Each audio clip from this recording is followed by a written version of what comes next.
Hey everyone, it's me, Arijan Sari, bringing to you our latest Oak Talk. So let's jump right into it. What does everyone watching here have in common? Maybe a favorite show, maybe a favorite color, but if you look around, it's hard to pick just one thing that could represent everyone. But there is one prominent thing that stands out, and that being we are all in grade 12, currently taking a 4U English course. We may have had different paths in the past and different paths set out for the future, but nonetheless, we are all alike for this very reason. But what if we didn't have the luxury to come to school every day? Where would we be today? You see, many demographics around the world are not fortunate enough to provide free education to their citizens. So what we have is really a blessing that should not be taken for granted. And it'll be my job today to show everyone how important our education has been to our growth and how important it will be from here on. Now it's time to take a walk down memory lane. Imagine going back to grade 8 and being forced to drop out of school. Many of us at first would feel relieved knowing that no school means no stress, that you could stay home and not worry about your next deadline. But looking back, you'll realize that you would have missed out on some important events like your high school experience and knowledge that has contributed in shaping you to who you are right now. The absence of high school would highlight many milestones that you would not have passed today. 4 years ago, how many of us knew what career path we are currently trying to pursue? How many of us were politically aware about our nation's history and able to avoid endorsing the same people trying to make the same mistakes? We would have been equally as ignorant as the Pearls in 1984 and could equally be as oppressed as North Korea's citizens. The extent of our knowledge and skills would go as far as being able to add integers or to identify that our country was established in 1867. The ability to differentiate between a dystopic society and what is currently deemed to be normal would not have been obvious. We would be nothing but a tool for our government to feed propaganda and monger hate and fear within us for opposing leaders, countries, or even parties.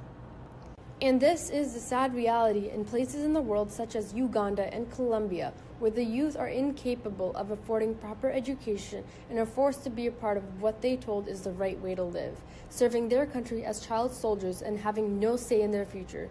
The only thing that differentiates them and us is the land in which they reside and the rulers who govern over them. Another prominent example of education and its importance can be represented by the U.S. elections in 2016. Donald Trump, who many consider to be a fascist, was elected into power. During his campaigning period, he was successfully able to distribute hatred and fear in citizens towards many minority groups with the use of fake news that was deliberately fabricated for the sole purpose of gaining momentum and assisting him in the elections. Those who are well educated were not blinded by his ignorant statements and stood in opposition of him. However, with the number of citizens in the U.S. with underdeveloped critical thinking skills, Donald Trump was able to utilize his nation's weakness in order to benefit himself. This also goes to show how essential skills taught in school, such as fact-checking and citing sources, can be powerful in helping people avoid making remorseful mistakes. Now let's take a moment to acknowledge where we are today. Halfway through our final year in high school, already taking a step into the unknown world. But what if we don't? What if we decide to stop here and not move on? How would that shape our lives differently? Whichever option you choose for post-secondary will teach you life lessons you won't learn anywhere else. The journey at times might not be fun, but you'll be forced to ask questions when needed and step out of your comfort zones. You'll learn to manage your time wisely in order to make time for classes and time for entertainment.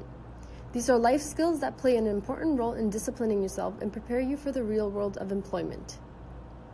However, without this next journey that many of us are going to take, it becomes much harder for some people to reach this level of adulthood and poses as a challenge for the others to overcome. In addition to this, employment in general for people without post-secondary experiences would become much more difficult to obtain because of competition between those who are achieving a further level of education versus those who are not.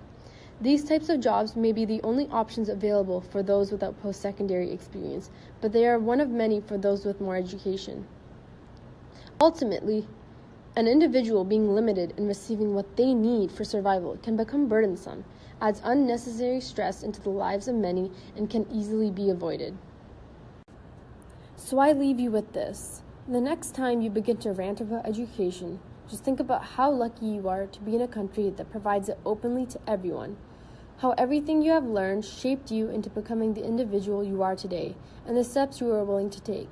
How will you utilize these opportunities and use them as a way to motivate you in moving towards your future goals and ambitions?